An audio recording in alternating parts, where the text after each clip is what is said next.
Welcome back to Down Under Motors. Today we're stepping back more than a century to explore a true pioneer of motoring history, the 1913 Sunbeam 1620s. This remarkable machine represents a time when automobiles were still a bold innovation, crafted with precision, elegance, and a spirit of adventure.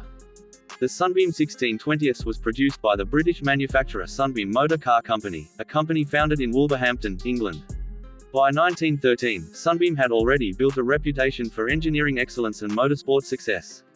Unlike many early car makers experimenting with basic designs, Sunbeam focused on refinement, reliability, and performance, qualities that made the 1620s stand out in its era.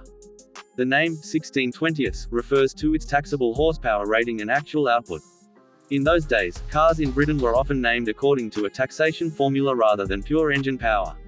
The 1620s model typically produced around 20 horsepower from a robust four-cylinder engine.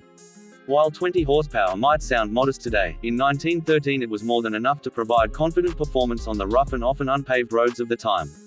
Under the bonnet, the Sunbeam 1620s featured a side-valve inline four-cylinder engine. Engineering simplicity was key, but that didn't mean it lacked sophistication. Sunbeam engines were known for smooth running and durability. The car was equipped with a manual gearbox, delivering power to the rear wheels via a driveshaft, a more modern solution compared to chain-driven systems still used by some competitors. Visually, the 1913 Sunbeam 1620s carries the unmistakable charm of Edwardian motoring. Its upright radiator grille, large brass headlamps, sweeping front fenders, and tall spoked wheels give it a commanding yet elegant presence.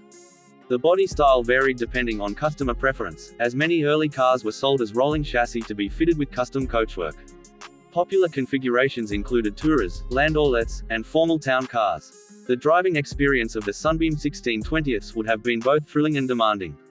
There was no power steering, no electronic assistance, and certainly no modern braking systems. Drivers relied on mechanical brakes and their own skill to navigate roads shared with horses and pedestrians. Starting the engine often required a hand crank, a process that demanded strength and careful technique. Despite these challenges, the 1620s was considered a refined automobile in its time. The suspension, using semi-elliptic leaf springs, provided a surprisingly comfortable ride for early motorists. Long-distance touring was becoming fashionable among wealthy owners, and cars like the Sunbeam 1620s made these journeys possible with greater reliability than ever before. It's important to remember that 1913 was just 1 year before the outbreak of World War I. The global conflict would dramatically change the automotive industry. Manufacturers like Sunbeam shifted toward producing military vehicles, aircraft engines, and other wartime equipment. As a result, pre-war models such as the 1620s became symbols of a more optimistic and luxurious era of motoring. Sunbeam's reputation extended beyond road cars. The company achieved considerable success in motorsport and land speed record attempts in the years that followed. This commitment to performance engineering strengthened the brand's image as a premium manufacturer. Eventually, Sunbeam would become associated with larger automotive groups, and decades later the name would be linked with the Roots Group before ultimately disappearing from mainstream production. Today, surviving examples of the 1913 Sunbeam 1620s are rare and highly prized by collectors. Vintage car enthusiasts appreciate not only its historical value but also its craftsmanship. Restored models often appear at prestigious classic car events in the United Kingdom and beyond, where they draw admiration for their authenticity and period detail. What makes the Sunbeam 1620s truly special is how it represents the transition from the experimental phase of motoring into a more structured, reliable automotive industry. It was built during a time when each car carried a sense of individuality. Every detail, from the polished brass fittings to the wooden steering wheel, reflects the artistry of early automotive manufacturing. When you see a 1913 Sunbeam 1620s today, you're not just looking at an old car. You're witnessing a piece of engineering history, a machine that helped shape the future of transportation.